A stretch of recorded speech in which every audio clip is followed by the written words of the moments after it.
ਵਾਹਿਗੁਰੂ ਜੀ ਕਾ ਖਾਲਸਾ ਵਾਹਿਗੁਰੂ ਜੀ ਕੀ ਫਤਿਹ। ਅਸਲਾਮ ਵਾਲੇਕਮ ਅਦਾਬਰਜ਼। ਮੈਂ ਹਾਂ ਤੁਹਾਡੀ ਹੋਸਟ ਨੀਲਮ ਕੌਰ ਤੇ ਮੈਂ TV84 ਦੇ ਸਾਰੇ ਦਰਸ਼ਕਾਂ ਤੇ ਸਰੋਤਿਆਂ ਦਾ ਹਾਰਦਿਕ ਸਵਾਗਤ ਕਰਦੀ ਹਾਂ ਪ੍ਰੋਗਰਾਮ ਸੱਚੋ ਸੱਚ ਵਿੱਚ, ਜਿਹੜੇ ਇਸ ਪ੍ਰੋਗਰਾਮ ਨਾਲ ਦੇਸ਼ਾਂ ਵਿਦੇਸ਼ਾਂ ਤੋਂ ਜੁੜ ਚੁੱਕੇ ਨੇ। ਖਾਲਿਸਤਾਨ ਅਫੇਅਰ ਸੈਂਟਰ ਦੇ ਸੰਚਾਲਕ ਡਾਕਟਰ ਅਮਰਜੀਤ ਸਿੰਘ ਜੀ ਰੋਜ਼ਾਨਾ ਦੀ ਤਰ੍ਹਾਂ ਸਟੂਡੀਓ ਵਿੱਚ ਮੇਰੇ ਨਾਲ ਸ਼ਾਮਲ ਨੇ। ਆਓ ਨਾ ਮਿਲ ਕੇ ਅੱਜ ਦੇ ਅਹਿਮ ਇਸ਼ੂਜ਼ ਉੱਪਰ ਗੱਲਬਾਤ ਕਰਦੇ ਹਾਂ। ਜੀ ਡਾਕਟਰ ਸਾਹਿਬ ਵਾਹਿਗੁਰੂ ਜੀ ਕਾ ਖਾਲਸਾ ਵਾਹਿਗੁਰੂ ਜੀ ਕੀ ਫਤਿਹ। ਜੀ ਡਾਕਟਰ ਸਾਹਿਬ ਜੀ ਆਇਆਂ ਨੂੰ ਪ੍ਰੋਗਰਾਮ ਸੱਚੋ ਸੱਚ ਵਿੱਚ ਬਹੁਤ ਸ਼ੁਕਰੀਆ ਜੀ। ਡਾਕਟਰ ਸਾਹਿਬ ਅੱਜ 24 ਅਕਤੂਬਰ 2019 10 ਕੱਤਕ ਨਾਨਕਸ਼ਾਹੀ ਸੰਮਤ 551 ਦਾ ਦਿਨ ਹੈ ਤੇ ਡਾਕਟਰ ਸਾਹਿਬ ਪ੍ਰੋਗਰਾਮ ਸ਼ੁਰੂ ਕਰਨ ਤੋਂ ਪਹਿਲਾਂ ਅਸੀਂ ਆਪਣੇ ਦਰਸ਼ਕਾਂ ਤੇ ਸਰੋਤਿਆਂ ਨੂੰ ਹਮੇਸ਼ਾ ਤਰ੍ਹਾਂ ਦੱਸੀਏ ਵਿਊਅਰਸ, ਜੇ ਤੁਸੀਂ ਹੱਕ ਸੱਚ ਇਨਸਾਫ ਤੇ ਪੈਰਾ ਦਿੰਦਾ ਇੱਕੋ ਇੱਕ ਚੈਨਲ TV84 ਨੂੰ ਦੇਖਣਾ ਚਾਹੁੰਦੇ ਹੋ ਤਾਂ ਤੁਸੀਂ ਦੇਖ ਸਕਦੇ ਸਪੈਕਟਰਮ ਕੇਬਲ, ਆਰਸਿੰਗ ਕੇਬਲ, ਪੈਲਫਲ cable in Canada, roku, Jadoo box, ਸ਼ਾਵਾ, ਫੇਸਬੁੱਕ, TV84 ਦੀ ਐਪ ਰਾਹੀਂ online streaming and IP box ਤੇ ਤੁਸੀਂ TV84 ਨੂੰ ਦੇਖ ਸਕਦੇ ਹੋ। ਵਿਊਅਰਸ, ਜੇ ਤੁਸੀਂ TV84 ਨਾਲ ਜਾਂ ਪ੍ਰੋਗਰਾਮ ਸੱਚੋ ਸੱਚ ਨਾਲ ਫੇਸਬੁੱਕ ਰਾਹੀਂ ਜੁੜੇ ਹੋ ਤਾਂ ਇਸ ਨੂੰ ਵੱਧ ਤੋਂ ਵੱਧ ਲਾਈਕ ਕਰੋ ਤੇ ਸ਼ੇਅਰ ਕਰੋ ਅਤੇ ਨਾਲ ਹੀ YouTube ਤੇ ਸਬਸਕ੍ਰਾਈਬ ਵੀ ਕਰੋ। ਇਹ ਵੀ ਦੱਸ ਦਿਓ ਕਿ ਤੁਸੀਂ TV84 ਦੀ ਐਪ ਨੂੰ ਐਂਡਰੋਇਡ ਐਂਡ ਐਪ ਸਟੋਰ ਤੇ ਡਾਊਨਲੋਡ ਕਰਕੇ ਜੋ TV84 ਦੀ ਲਾਈਵ ਸਟ੍ਰੀਮ ਹੈ ਉਸ ਨੂੰ ਤੁਸੀਂ 24 ਆਵਰਸ ਦੇਖ ਸਕਦੇ ਹੋ। ਵਿਊਅਰਸ, ਹੁਣ ਅਸੀਂ ਆਪਣੇ ਪ੍ਰੋਗਰਾਮ ਦੀ ਸ਼ੁਰੂਆਤ ਕਰਨ ਜਾ ਰਹੇ ਹਾਂ। ਮੈਂ ਇਸ ਪ੍ਰੋਗਰਾਮ ਦੀ ਸ਼ੁਰੂਆਤ ਇਸ ਤੁਕ ਨਾਲ ਸ਼ੁਰੂ ਕਰਾਂਗੀ। ਗੁਰਬਾਣੀ ਦੀ ਤੁਕ ਹੈ, ਲੱਖ ਖੁਸ਼ੀਆਂ ਪਾਤਸ਼ਾਹੀਆਂ ਜੇ ਸਤਿਗੁਰੂ ਨਦਰ ਕਰੇ। ਅਸੀਂ ਸਾਰੀ ਜਗਤ ਦੀ ਜੋ ਸਿੱਖ ਕੌਮ ਹੈ ਉਸ ਨੂੰ ਅਸੀਂ ਬਹੁਤ ਬਹੁਤ ਮੁਬਾਰਕਾਂ ਦਿੰਦੇ ਹਾਂ ਔਰ ਪਾਕਿਸਤਾਨ ਦੀ ਆਵਾਮ ਤੇ ਉੱਥੋਂ ਦੀ ਜੋ ਹੁਕੂਮਤ ਹੈ ਉਸ ਨੂੰ ਉਸ ਦਾ ਅਸੀਂ ਬਹੁਤ ਬਹੁਤ ਸ਼ੁਕਰੀਆ ਅਦਾ ਕਰਦੇ ਹਾਂ। ਜਿਸ ਤਰ੍ਹਾਂ ਕਿ ਅੱਜ ਭਾਰਤ ਅਤੇ ਪਾਕਿਸਤਾਨ ਦੀ ਹੁਕੂਮਤ ਦੇ ਨੁਮਾਇੰਦਿਆਂ ਨੇ ਕਰਤਾਰਪੁਰ ਕੋਰੀਡੋਰ ਦੇ ਜੋ ਸਾਈਨ ਕੀਤੇ ਹਨ ਉਸ ਦੇ ਉੱਪਰ। ਸੋ ਅਸੀਂ ਜੋ ਸਾਡੀ ਸਿੱਖਾਂ ਦੀ ਜੋ ਸਿੱਖ ਕੌਮ ਦੀ ਜੋ ਮਨੋਕਾਮਨਾ ਸੀ, ਜੋ ਅਰਦਾਸ ਸੀ 72 ਸਾਲਾਂ ਦੀ, ਉਹ ਪੂਰੀ ਹੋਈ ਹੈ। ਸੋ ਅਸੀਂ ਆਸ ਕਰਦੇ ਹਾਂ ਕਿ ਜੋ ਭਾਰਤ ਦੀਆਂ ਜੋ ਏਜੰਸੀਆਂ ਨੇ ਉਹ ਇਸ ਉੱਪਰ ਕੋਈ ਵੀ ਛੇੜਛਾੜ ਨਹੀਂ ਕਰਨਗੀਆਂ। ਇਸੇ ਮੁੱਦੇ ਨੂੰ ਲੈ ਕੇ ਅੱਜ ਦੇ ਪ੍ਰੋਗਰਾਮ ਦੀ ਸ਼ੁਰੂਆਤ ਹੋਵੇਗੀ, ਹੋਣ ਜਾ ਰਹੀ ਹੈ। ਸੋ ਅਸੀਂ ਡਾਕਟਰ ਸਾਹਿਬ ਕੋਲੋਂ ਉਹਨਾਂ ਕੋਲੋਂ ਵੇਰਵੇ ਨਾਲ ਇਸ ਉੱਪਰ ਉਹਨਾਂ ਦੇ ਵਿਚਾਰ ਸੁਣਦੇ ਹਾਂ। ਸੋ ਅਸੀਂ ਚਾਹਾਂਗੇ ਕਿ ਤੁਸੀਂ ਸਾਡੇ ਨਾਲ ਇਸੇ ਤਰ੍ਹਾਂ ਹੀ ਜੁੜੇ ਰਹਿਣਾ। ਥੈਂਕ ਯੂ ਸੋ ਮਚ ਜੀ। ਡਾਕਟਰ ਸਾਹਿਬ ਕੀ ਕਹਿਣਾ ਚਾਹੋਗੇ? ਪਹਿਲਾਂ ਤੇ ਤੁਹਾਨੂੰ ਬਹੁਤ ਬਹੁਤ ਮੁਬਾਰਕਾਂ।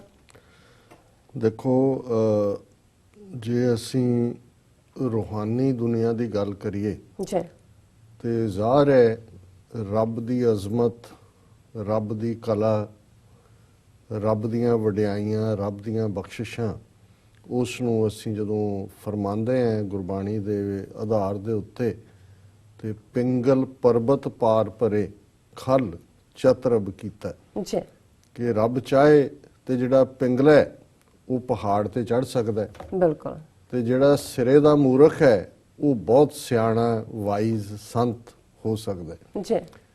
ਜਿਹੜੀ ਚੀਜ਼ ਸਾਲ ਪਹਿਲਾਂ ਤੱਕ ਲਗਭਗ ਕਿਸੇ ਵੀ ਦੁਨਿਆਵੀ ਅੱਖ ਦੇ ਨਾਲ ਕਿਸੇ ਇਸ਼ੂ ਨੂੰ, ਕਿਸੇ ਖਿੱਤੇ ਨੂੰ ਜਾਂ ਕਿਸੇ ਸਮੱਸਿਆ ਨੂੰ ਐਨਾਲਾਈਜ਼ ਕਰਨ ਵਾਲਿਆਂ ਨੂੰ ਨਾਮੁਮਕਿਨ ਲੱਗਦੀ ਸੀ, ਉਹ ਰੱਬ ਨੇ ਰਹਿਮਤ ਕਰਕੇ, ਔਰ ਜਿਵੇਂ ਜ਼ਾਹਰ ਹੈ ਕਿ ਜਦੋਂ ਅਸੀਂ ਦੁਆ ਜਾਂ ਅਰਦਾਸ ਦੀ ਗੱਲ ਕਰਦੇ ਹਾਂ ਜੀ ਤੇ ਉਸ ਦੇ ਵਿੱਚ ਬਹੁਤ ਤਾਕਤ ਹੁੰਦੀ ਹੈ। ਬਿਲਕੁਲ, ਕਿਉਂਕਿ ਅਲਟੀਮੇਟਲੀ ਰੱਬ ਨੇ ਹੀ ਇਹ ਸਾਰੀ ਕਾਇਨਾਤ ਬਣਾਈ ਹੈ, ਕੁੱਲ ਆਲਮ ਬਣਾਇਆ ਹੈ, ਖਲਕਤ ਰੱਬ ਦੀ ਬਣਾਈ ਹੋਈ ਹੈ। ਤੇ ਜਿਵੇਂ ਦੁਨਿਆਵੀ ਮਾਂ-ਬਾਪ ਬੱਚੇ ਬੱਚੀਆਂ ਦੇ ਨਾਲ ਜਿੰਨੇ ਮਰਜ਼ੀ ਨਾਰਾਜ਼ ਹੋਣ, ਜਿੰਨੇ ਮਰਜ਼ੀ ਬੱਚੇ ਬੱਚੀਆਂ ਹੁਕਮ ਅਦੂਲੀ ਕਰ ਰਹੇ ਹੋਣ, ਜਿੰਨੇ ਮਰਜ਼ੀ ਜਿਹੜੇ ਨੇ ਉਹ ਇਨ ਓਬੀਡੀਐਂਟ ਹੋਣ, ਨਾ ਆਗਿਆਕਾਰ ਹੋਣ, ਲੇਕਿਨ ਇਹਦੇ ਬਾਵਜੂਦ ਮਾਂ-ਬਾਪ ਦਾ ਦਿਲ ਅਲਟੀਮੇਟਲੀ ਬੱਚਿਆਂ ਬੱਚੀਆਂ ਦੇ ਨਾਲ ਧੜਕਦਾ ਹੈ। ਇਸੇ ਤਰ੍ਹਾਂ ਜਦੋਂ ਅਸੀਂ ਅੱਲਾਹ ਤਾਲਾ ਦੀ, ਵਾਹਿਗੁਰੂ ਦੀ, ਰੱਬ ਦੀ ਇਸ ਕਾਇਨਾਤ ਵੱਲ, ਖਲਕਤ ਵੱਲ ਦੇਖਦੇ ਤੇ ਫਿਰ ਜ਼ਾਹਰਾ ਤੌਰ ਦੇ ਉੱਤੇ ਜਦੋਂ ਸੱਚਮੁੱਚ ਜਿਹੜੀ ਦੁਆ ਹੈ ਉਸ ਨੂੰ, ਉਸ ਦੇ ਵਿੱਚ ਉਹ ਸੱਚਾਈ, ਦਰਦ, ਪਿਆਰ ਹੁੰਦਾ ਹੈ, ਕਦੋਂ ਕਬੂਲ ਹੋਣੀ ਹੈ ਇਹ ਰੱਬ ਦੇ ਕੋਲ ਹੈ। ਸੋ ਇਹਦੇ 'ਚ ਕੋਈ ਸ਼ੱਕ ਨਹੀਂ ਹੈ ਕਿ ਹੁਣ ਭਾਵੇਂ ਇਸ ਖੇਡ ਦੇ ਵਿੱਚ ਜਦੋਂ ਅਸੀਂ ਕਰਤਾਰਪੁਰ ਲਾਂਘੇ ਦੇ ਬਾਰੇ ਅੱਜ ਫਾਈਨਲ ਜਿਹੜਾ ਸਮਝੌਤਾ ਜਿਸ ਦੇ ਉੱਤੇ ਦਸਤਖਤ ਹੋਏ ਨੇ, ਇਸ ਸਾਰੇ ਪੀਰੀਅਡ 'ਚ ਅਸੀਂ ਦੇਖਦੇ ਹਾਂ 28 ਨਵੰਬਰ 2018 ਨੂੰ ਜਨਾਬ ਇਮਰਾਨ ਖਾਨ ਸਾਹਿਬ ਨੇ ਇਸ ਦਾ ਸੰਗੇ ਬੁਨਿਆਦ ਰੱਖਿਆ। ਜੀ ਉਸ ਤੋਂ ਪਹਿਲਾਂ ਇਸ ਦੀ ਸ਼ੁਰੂਆਤ ਦੀ ਗੱਲ ਜਿਹੜੀ ਹੈ ਉਹ ਉਹਨਾਂ ਦੀ ਓਥ ਟੇਕਿੰਗ ਸੈਰੇਮਨੀ ਦੇ ਦੌਰਾਨ ਆਈ, ਜਦੋਂ ਕਿ ਜਨਰਲ ਬਾਜਵਾ ਉਹਨਾਂ ਨੇ ਨਵਜੋਤ ਸਿੱਧੂ ਜਿਹੜੇ ਇੱਕ ਕ੍ਰਿਕਟਰ ਹੋਣ ਦੇ ਨਾਤੇ ਇਮਰਾਨ ਖਾਨ ਦੇ ਨਾਲ ਉਹਨਾਂ ਦਾ ਇੱਕ ਦੋਸਤਾਨਾ ਵੀ ਸੀ, ਉਹਨਾਂ ਦੇ ਇਨਵੀਟੇਸ਼ਨ ਤੇ ਉਹ ਇਨੋਗ੍ਰੇਸ਼ਨ ਦੇ ਉੱਤੇ ਉਹਨਾਂ ਦੀ ਓਥ ਟੇਕਿੰਗ ਸੈਰੇਮਨੀ ਤੇ ਆਏ ਸੀ ਔਰ ਉਹਨਾਂ ਦੇ ਨਾਲ ਗਲਵਕੜੀ। ਬੇਸ਼ੱਕ ਉਹ ਨਵਜੋਤ ਸਿੱਧੂ ਨੂੰ ਕਿੰਨੀ ਮਹਿੰਗੀ ਪਈ, ਉਸ ਦਾ ਪੋਲੀਟੀਕਲ ਕੈਰੀਅਰ ਵੀ ਔਰ ਉਸ ਦਾ ਕੁੱਲ ਮਿਲਾ ਕੇ ਪ੍ਰੋਫੈਸ਼ਨਲ ਕੈਰੀਅਰ ਵੀ, ਔਰ ਉਸ ਨੇ ਜਿਵੇਂ ਪਿਛਲੇ ਸਾਰੇ ਪੀਰੀਅਡ 3 ਟਰਮਸ ਬੀਜੇਪੀ ਦਾ ਐਮਪੀ ਰਹਿੰਦਿਆਂ ਹਿੰਦੂ ਤਵੀਆਂ ਦੀ ਖਿਦਮਤ ਕੀਤੀ ਸੀ, ਉਸ ਇੱਕ ਜੱਫੀ ਨੇ ਰੋਲ ਦਿੱਤੀ। ਪਰ ਇਸ 'ਚ ਕੋਈ ਸ਼ੱਕ ਨਹੀਂ ਹੈ ਕਿ ਉਹ ਉਸ ਮੈਸੇਂਜਰ ਵਾਂਗ ਆਏ, ਜਿਵੇਂ ਬਹੁਤ ਵਾਰ ਕਾਵਾਂ ਦੇ ਹਵਾਲੇ ਨਾਲ ਅਸੀਂ ਜਦੋਂ ਗੱਲ ਕਰਦੇ ਕਿ ਜਦੋਂ ਬਨੇਰੇ ਤੇ ਕਾਂ ਬੋਲਦਾ, ਇਹ ਸਾਡੇ ਸਾਰੀ ਪੁਰਾਣੀ ਤਹਿਜ਼ੀਬ, ਔਰ ਮੈਂ ਕਈ ਵਾਰ ਜਦੋਂ ਕੋਈ ਪੁਰਾਣੀ ਪਾਕਿਸਤਾਨੀ ਫਿਲਮ ਦੇਖਣ ਦਾ ਵੀ ਮੌਕਾ ਬਣਦਾ ਤੇ ਮੈਨੂੰ ਜਿਹੜੇ ਬਹੁਤ ਸਾਰੇ ਸਾਡੀਆਂ ਰਵਾਇਤਾਂ, ਕਸਟਮ, ਬੋਲੀ ਤਾਂ ਹੈ ਹੀ ਹੈ, ਉਸ ਦੇ ਵਿੱਚ ਇੱਕ ਮਾਖਿਓਂ ਵਰਗੀ ਮਿਠਾਸ ਹੈ ਤੇ ਉਸ ਦੇ ਵਿੱਚ ਮੈਂ ਦੇਖਦਾ ਹਾਂ ਕਿ ਕਿਵੇਂ ਉਹ ਸਾਰਾ ਆਲਾ ਦੁਆਲਾ ਉਹਨਾਂ ਸੁਨਸਾਨ ਪਿੰਡਾਂ ਦੇ ਵਿੱਚ ਦੂਰ ਦੁਰਾਡੇ ਵੀ ਜਦੋਂ ਕਾਂ ਆ ਕੇ ਬਨੇਰੇ ਤੇ ਬਹਿੰਦਾ ਹੈ, ਆਟਾ ਗੁੰਨਦਿਆਂ ਹੱਥ ਚੋਂ ਪੀੜਾ ਡਿੱਗ ਪੈਂਦਾ ਹੈ ਜਾਂ ਅੱਖ ਫਰਕਦੀ ਹੈ, ਤੇ ਇਸ ਸਾਰੇ ਦੇ ਨਾਲ ਕਿਵੇਂ ਕੁਝ ਜੁੜਿਆ ਹੁੰਦਾ। ਕਾਂ ਇੱਕ ਮੈਸੇਂਜਰ ਦੇ ਤੌਰ ਤੇ ਜਾਣਿਆ ਜਾਂਦਾ ਸੀ ਕਿ ਕਾਂ ਬੋਲਦਾ ਹੈ, ਕਿਸੇ ਪ੍ਰਾਹੁਣੇ ਨੇ ਆਉਣਾ। ਸੋ ਜ਼ਾਹਰ ਹੈ ਮੈਂ ਇਹਦੀ ਇੱਕ ਐਕਸਪਲੇਨੇਸ਼ਨ ਵੀ ਕਿਸੇ ਪਾਸੇ ਦੇਖ ਰਿਹਾ ਸੀ ਕਿ ਵੀ ਜਦੋਂ ਲੋਕ ਦੂਰ ਦੁਰਾਡੇ ਸਮੁੰਦਰ ਪਾਰ ਜਾਂਦੇ ਸੀ ਤੇ ਕਿਵੇਂ ਜਿਹੜਾ ਕਾਂ ਹੈ ਉਹ ਆਪਣੇ ਆਪ ਦੇ ਵਿੱਚ ਇੱਕ ਡਾਇਰੈਕਸ਼ਨ ਦੇਣ ਵਾਲਾ ਵੀ ਹੈ। ਪਰ ਅਰਦਾਸਾਂ ਤਾਂ 72 ਸਾਲ ਤੋਂ ਜਦੋਂ ਅਰਦਾਸ ਦੇ ਵਿੱਚ ਇਹ ਸ਼ਬਦ ਐਡ ਕੀਤੇ ਗਏ 47 ਤੋਂ ਬਾਅਦ ਸ਼੍ਰੋਮਣੀ ਕਮੇਟੀ ਨੇ ਔਰ ਜ਼ਾਹਰ ਹੈ ਅਕਾਲ ਤਖਤ ਦੀ ਪ੍ਰਵਾਨਗੀ ਦੇ ਨਾਲ, ਤੇ ਉਹ ਐਗਜ਼ੈਕਟ ਸ਼ਬਦ ਸਨ ਕਿ ਹੇ ਅਕਾਲ ਪੁਰਖ ਆਪਣੇ ਪੰਥ ਦੇ ਸਦਾ ਸਹਾਈ ਦਾਤਾਰ ਜੀਓ, ਸ਼੍ਰੀ ਨਨਕਾਣਾ ਸਾਹਿਬ ਤੇ ਹੋਰ ਗੁਰਦੁਆਰਿਆਂ ਗੁਰਧਾਮਾਂ ਜਿਨ੍ਹਾਂ ਤੋਂ ਪੰਥ ਨੂੰ ਵਿਛੋੜਿਆ ਗਿਆ ਹੈ, ਖੁੱਲੇ ਦਰਸ਼ਨ ਦੀਦਾਰ ਤੇ ਸੇਵਾ ਸੰਭਾਲ ਦਾ ਦਾਨ ਆਪਣੇ ਪਿਆਰੇ ਖਾਲਸਾ ਜੀ ਨੂੰ ਬਖਸ਼ੋ। ਸੋ ਮੈਂ ਸਮਝਦਾ ਵੀ ਇਸ ਸਾਰੀ ਅਰਦਾਸ ਨੂੰ ਬੂਰ ਲੱਗਣਾ ਤਾਂ ਉਦੋਂ ਸ਼ੁਰੂ ਹੋਇਆ ਜਿਹੜੀ ਪਹਿਲੀ ਸ਼ੁਰੂਆਤ 1998 ਦੇ ਵਿੱਚ ਜਦੋਂ ਪਾਕਿਸਤਾਨ ਸਿੱਖ ਗੁਰਦੁਆਰਾ ਪ੍ਰਬੰਧਕ ਕਮੇਟੀ ਬਣੀ। ਸੋ ਜ਼ਾਹਰ ਹੈ ਕਿ ਜਿਹੜੇ ਗੁਰਦੁਆਰਿਆਂ ਦੇ ਦਰਵਾਜ਼ੇ ਬੰਦ ਸਨ, ਸਿਰਫ 47 ਤੋਂ ਬਾਅਦ ਇੱਕ ਸਿੱਖ ਗਿਆਨੀ ਹਰੀ ਸਿੰਘ ਡੇਰਾ ਸਾਹਿਬ ਲਾਹੌਰ ਦੇ ਵਿੱਚ ਰਹਿ ਗਏ ਸੀ ਔਰ ਜਦੋਂ ਜਥੇ 4 ਮੌਕਿਆਂ ਦੇ ਉੱਤੇ ਸਾਲ 'ਚ ਜਾਂਦੇ ਸੀ ਔਰ ਉਹ ਵੀ ਗਿਣਤੀ ਬਿਲਕੁਲ ਮਿਥੀ ਹੋਈ ਸੀ ਕਿ ਵੀ 4000 ਸਿੱਖਾਂ ਨਹੀਂ ਆਣੇ, ਔਰ ਉਹ ਵੀ ਜਿਹਨਾਂ ਗੱਡੀਆਂ 'ਚ ਆਉਂਦੇ ਸੀ ਉਹਨਾਂ ਦੇ ਸ਼ੀਸ਼ੇ ਕਾਲੇ ਕੀਤੇ ਹੁੰਦੇ ਸੀ ਜਾਂ ਕਾਲੇ ਕਾਗਜ਼ ਲੱਗੇ ਹੁੰਦੇ ਸੀ, ਉਹਦੇ 'ਚੋਂ ਹੀ ਉਹਨਾਂ ਨੂੰ ਉਹ ਉਤਾਰਦੇ ਸੀ, ਸਿੱਧੇ ਸਪੌਟ ਤੇ ਲੈ ਕੇ ਜਾਂਦੇ ਸੀ। ਔਰ ਉਸ ਤੋਂ ਬਾਅਦ ਜਿਹੜਾ ਸ਼੍ਰੋਮਣੀ ਕਮੇਟੀ ਜਿਹੜਾ ਜਥਾ ਲੈ ਕੇ ਜਿਹਦੇ ਕੋਲ ਹੱਕ ਸੀ ਜਥਾ ਲਿਜਾਣ ਦੇ, ਉਹ ਗੋਲਕ ਦੇ ਉੱਤੇ ਚਾਦਰ ਵਿਛਾ ਦਿੰਦੀ ਸੀ, ਜਿੰਨੇ ਪੈਸੇ ਇਕੱਠੇ ਹੋਏ ਉਹ ਵੀ ਚਾਦਰ ਬਣ ਕੇ ਨਾਲ ਲੈ ਆਉਂਦੇ ਸੀ ਔਰ ਫਿਰ ਉਹ ਦਰਵਾਜ਼ੇ ਬੰਦ। ਸੋ ਇਹਨਾਂ ਹਾਲਾਤਾਂ 'ਚ ਗੁਰਦੁਆਰਿਆਂ ਦੀਆਂ ਇਮਾਰਤਾਂ ਢੱਟ ਰਹੀਆਂ ਸੀ, ਬਹੁਤ ਸਾਰੀਆਂ ਥਾਵਾਂ ਤੇ ਨਾਜਾਇਜ਼ ਕਬਜ਼ੇ ਵੀ ਸੀ, ਕਈ ਥਾਂ ਤੇ ਉਹ ਜਿਹੜੇ ਲੋਕ ਬਾਹਰੋਂ ਪਹਿਲੀ ਵਾਰੀ ਗਏ 60ਵਿਆਂ 'ਚ ਜਾਂ ਦੂਜੇ, ਉਹਨਾਂ ਦੀਆਂ ਅੱਖਾਂ 'ਚ ਅਥਰੂ ਹੀ ਹੁੰਦੇ ਸੀ, ਅਰਦਾਸ ਹੀ ਕਰਦੇ ਸੀ ਕਿ ਮਹਾਰਾਜ ਇਹ ਤੁਸੀਂ ਕੀ ਭਾਣਾ ਵਰਤਾ ਦਿੱਤਾ ਹੈ, ਜਿਸ ਧਰਤੀ ਦੇ ਉੱਤੇ ਸਾਡੇ 174 ਇਤਿਹਾਸਕ ਗੁਰਦੁਆਰੇ ਨੇ, ਮੁਕਾਮ ਨੇ, ਅਸੀਂ ਉਹਨਾਂ ਤੋਂ ਤਾਂ ਵਿਛੜੇ ਹੀ ਆ, ਇਹਨਾਂ ਦੀ ਕੋਈ ਸਾਂਭ ਸੰਭਾਲ ਸੇਵਾ ਸੰਭਾਲ ਵੀ ਨਹੀਂ। ਪਰ ਮੈਂ ਸਮਝਦਾ ਵੀ ਅਲਟੀਮੇਟਲੀ ਕਿਉਂਕਿ ਉਹ ਪੀਰੀਅਡ ਸੀ ਭਾਰਤ ਦੇ ਨਾਲ ਕਸ਼ੀਦਗੀ ਦਾ ਵੀ, ਔਰ ਭਾਰਤੀ ਹਕੂਮਤ ਨੇ ਵੀ ਕਦੇ ਨਹੀਂ ਚਾਹਿਆ ਕਿ ਇਹਨਾਂ ਦੋ ਕੌਮਾਂ ਦੇ ਸਬੰਧ ਆਪਸ ਦੇ ਵਿੱਚ ਸੁਖਾਵੇਂ ਹੋਣ। ਬੇਸ਼ੱਕ 50ਵਿਆਂ ਤੋਂ 60ਵਿਆਂ ਤੱਕ ਅਸੀਂ 1-2 ਮੌਕੇ ਦੇਖਦੇ ਹਾਂ ਕਿ ਲਾਹੌਰ ਦੇ ਵਿੱਚ ਕੋਈ ਕ੍ਰਿਕਟ ਮੈਚ ਹੋਇਆ, ਉਹਨਾਂ ਨੇ ਕਿਹਾ ਜੀ ਆ ਜਾਓ, ਸੌਖੀ ਐਂਟਰੀ ਸੀ, ਜਾਂ ਇੱਕ ਅੱਧਾ ਮੌਕਾ ਕੋਈ ਹੋਰ। ਲੇਕਿਨ ਇਸ ਦੇ ਬਾਵਜੂਦ ਕਿ ਸਾਡੀ ਅਰਦਾਸ ਵੀ ਜਾਰੀ ਸੀ, ਮੰਗ ਵੀ ਕੀਤੀ ਜਾਂਦੀ ਸੀ, ਪਰ ਉਹਨਾਂ ਨੇ ਕਦੇ ਇਸ ਪਾਸੇ ਭਾਰਤੀ ਹਕੂਮਤ ਨੇ ਕੋਈ ਵੀ ਐਫਰਟ ਨਹੀਂ ਕੀਤਾ। ਔਰ ਪਹਿਲਾ ਬੇਸ਼ੱਕ ਗੰਗਾ ਸਿੰਘ ਢਿੱਲੋਂ ਨਾਲ ਸਾਡੇ ਸਿਆਸੀ ਇਖਤਲਾਫਾਤ ਰਹੇ, ਅਖੀਰ ਤੱਕ ਰਹੇ, ਹੁਣ ਉਹ ਜਾ ਚੁੱਕੇ ਨੇ ਦੁਨੀਆ ਤੋਂ। ਜੀ ਪਰ ਇਹਦੇ 'ਚ ਕੋਈ ਸ਼ੱਕ ਨਹੀਂ ਹੈ ਕਿ ਨਨਕਾਣਾ ਸਾਹਿਬ ਫਾਊਂਡੇਸ਼ਨ ਅਮਰੀਕਾ ਦੇ ਵਿੱਚ ਉਹਨਾਂ ਨੇ 60ਵਿਆਂ ਦੇ ਵਿੱਚ ਫਾਊਂਡ ਕੀਤੀ, ਔਰ ਕਿਉਂਕਿ ਵਕਤ ਦੇ ਨਾਲ ਉਹਨਾਂ ਦਾ ਉਸ ਵੇਲੇ ਜ਼ਹੂਰ ਇਲਾਹੀ, ਜਿਹੜੇ ਇਹਨਾਂ ਦੇ ਬਜ਼ੁਰਗ ਸਨ, ਜਿਹੜੀ ਚੌਧਰੀ ਫੈਮਿਲੀ ਹੈ, ਪਰਵੇਜ਼ ਇਲਾਹੀ ਔਰ ਦੂਸਰਿਆਂ ਦੇ, ਉਹ ਸਿੱਖਾਂ ਦੇ ਨਾਲ ਵੀ ਉਹਨਾਂ ਦਾ ਤਾਲੁਕ ਸੀ, ਔਰ ਗੰਗਾ ਸਿੰਘ ਢਿੱਲੋਂ ਉਹਨਾਂ ਦੇ ਨਾਲ ਵੀ ਪੁਰਾਣੇ ਉਹਨਾਂ ਦੇ ਤਾਲੁਕ ਸੀ। ਸੋ ਉਹਨਾਂ ਨੇ ਨਨਕਾਣਾ ਸਾਹਿਬ ਫਾਊਂਡੇਸ਼ਨ ਦੇ ਥੱਲੇ ਅਮਰੀਕਾ 'ਚ ਜਾ ਕੇ, ਕਿਉਂ ਅਮਰੀਕਨ ਸ਼ਹਿਰੀ ਬਣ ਗਏ ਸੀ, ਜੀ ਥੋੜੀ ਬਹੁਤ ਇਸ ਦੀ ਸ਼ੁਰੂਆਤ ਕੀਤੀ। ਜਗਜੀਤ ਸਿੰਘ ਚੌਹਾਨ 1970-71 ਦੇ ਵਿੱਚ ਬਾਹਰ ਆਏ, ਉਹਨਾਂ ਨੇ ਖਾਲਿਸਤਾਨ ਦੀ ਗੱਲ ਵੀ ਕੀਤੀ। ਪਾਕਿਸਤਾਨ ਜਦੋਂ ਤੱਕ ਉਹ ਗਏ, ਔਰ ਉਸ ਪੀਰੀਅਡ ਦੇ ਵਿੱਚ ਐਸਾ ਵੀ ਆਇਆ ਜੀ ਉਹਨਾਂ ਨੂੰ ਚਾਬੀਆਂ ਦੇ ਦਿੱਤੀਆਂ ਨੇ, ਪਰ ਉਹ ਵੀ ਕੋਈ ਬਹੁਤ ਸੀਰੀਅਸਲੀ ਇਸ ਨੂੰ ਅੱਗੇ ਨਹੀਂ ਤੋਰ ਸਕੇ। 71 ਦੇ ਵਿੱਚ ਭਾਰਤੀ ਫੌਜ ਨੇ ਜਿਵੇਂ ਫਿਰ ਪਾਕਿਸਤਾਨ ਨੂੰ ਦੋ ਹਿੱਸਿਆਂ 'ਚ ਤੋੜਿਆ, ਫਿਰ 80ਵਿਆਂ ਤੱਕ ਉਹੀ ਦੌਰ ਜਾਂਦਾ ਰਿਹਾ। ਜੀ ਜ਼ਿਆਉਲ ਹੱਕ ਦੇ ਵੇਲੇ ਇੱਕ ਚੰਗੀ ਪਰੰਪਰਾ ਉਹਨੇ ਸ਼ੁਰੂ ਕੀਤੀ ਕਿ ਜਿਹੜੇ ਜਥੇ ਭਾਵੇਂ 4 ਹੀ ਆਉਂਦੇ ਸਨ, ਉਹਨਾਂ ਨੂੰ ਦਿਨ ਮਨਾਉਣ ਤੋਂ ਬਾਅਦ ਪ੍ਰੈਜ਼ੀਡੈਂਟ ਹਾਊਸ ਦੇ ਵਿੱਚ ਸੱਦ ਕੇ ਚਾਹ ਪਾਰਟੀ ਦੇ ਉੱਤੇ ਸਿਲੈਕਟ ਫਿਊ ਉਹਨਾਂ ਦੇ ਡੈਲੀਗੇਸ਼ਨ ਨੂੰ ਮਿਲਣਾ। ਸੋ ਮੈਂ ਸਮਝਦਾ ਵੀ ਅੱਜ ਜਦੋਂ ਅਸੀਂ ਕਰਤਾਰਪੁਰ ਲਾਂਘੇ ਦੇ ਦਸਤਖਤ ਹੋਣ ਦੀ ਗੱਲ ਨੂੰ ਯਾਦ ਕਰ ਰਹੇ ਹਾਂ, ਸੈਲੀਬ੍ਰੇਟ ਕਰ ਰਹੇ ਹਾਂ, ਤੇ ਇਹ ਪਿਛੋਕੜ ਸਮਝਣਾ ਵੀ ਬੜਾ ਜ਼ਰੂਰੀ ਹੈ ਕਿ ਇਸ ਸਾਰੇ ਦੇ ਵਿੱਚ ਇਸ ਮੁਕਾਮ ਤੱਕ ਪਹੁੰਚਾਉਣ 'ਚ ਕਿਹਦਾ ਕੀ ਰੋਲ ਰਿਹਾ। ਭਾਰਤੀ ਹਕੂਮਤ ਨੇ ਬਿਲਕੁਲ ਬਲੌਕ ਕੀਤਾ ਹੈ, ਅਕਾਲੀ ਲੀਡਰਸ਼ਿਪ ਵੀ ਇੱਕ ਸਟੇਜ ਤੇ ਆ ਕੇ ਫਿਰ ਮਤਾ ਪਾਸ ਕਰਨ ਤੱਕ ਹੀ ਰਹੀ ਕਿ ਜੀ ਕਰਾਰਦਾਦ ਪਾਸ ਕਰ ਦਿੱਤੀ, ਦੇ ਦਿੱਤਾ, ਇਸ ਤੋਂ ਬਿਯੋਂਡ ਨਹੀਂ ਹੈ। ਔਰ ਲੇਕਿਨ ਇਹ ਜਦੋਂ ਜ਼ਿਆਉਲ ਹੱਕ ਦੇ ਵੇਲੇ ਇਹ ਸ਼ੁਰੂਆਤ ਹੋਈ ਥੋੜੀ ਬਹੁਤ ਖੁੱਲ੍ਹਦੀ, ਫਿਰ 80ਵਿਆਂ ਦਾ ਦੌਰ ਆ ਗਿਆ। ਔਰ ਜ਼ਾਹਰ ਹੈ ਕਿ 80ਵਿਆਂ ਦੇ ਦੌਰ ਦੇ ਵਿੱਚ ਖਾਲਿਸਤਾਨ ਦੀ ਲਹਿਰ, ਭਾਰਤੀ ਫੌਜ ਦਾ ਦਰਬਾਰ ਸਾਹਿਬ ਤੇ ਹਮਲਾ, ਬਹੁਤ ਸਾਰੇ ਨੌਜਵਾਨਾਂ ਦਾ, ਕਿਉਂਕਿ ਉਦੋਂ ਕੋਈ ਤਾਰ ਕੰਡਿਆਲੀ ਨਹੀਂ ਸੀ ਲੱਗੀ ਹੋਈ, ਅੰਮ੍ਰਿਤਸਰ, ਗੁਰਦਾਸਪੁਰ, ਫਿਰੋਜ਼ਪੁਰ ਦੇ ਬਾਰਡਰ ਤੋਂ ਪਾਕਿਸਤਾਨ ਵੱਲ ਨੌਜਵਾਨ ਗਏ। ਇਹ ਇੱਕ ਵੱਖਰੀ ਕਹਾਣੀ ਹੈ ਕਿ ਉਹਨਾਂ ਦੇ ਨਾਲ ਮੁੜ ਕੇ ਕੀ ਹੋਇਆ ਜਾਂ ਉਹਨਾਂ ਨੂੰ ਕਿਉਂ ਨਹੀਂ ਸਾਂਭ ਸਕੇ ਜਿਹੜੇ ਉਹਨਾਂ ਦੇ ਜਿੱਥੋਂ ਤੱਕ ਉਹ ਪਹੁੰਚੇ। ਲੇਕਿਨ ਇਸ ਸਾਰਿਆਂ ਦੇ ਨਾਲ, ਕਿਉਂਕਿ ਉਸ ਪੀਰੀਅਡ 'ਚ ਈਵਨ ਲਹਿੰਦੇ ਪੰਜਾਬ ਦੇ ਵਿੱਚ ਵੀ, ਜਿਵੇਂ ਮੈਂ ਗਿਆਨੀ ਹਰੀ ਸਿੰਘ ਦਾ ਜ਼ਿਕਰ ਕੀਤਾ, ਸਿੱਖ ਨਹੀਂ ਸਨ।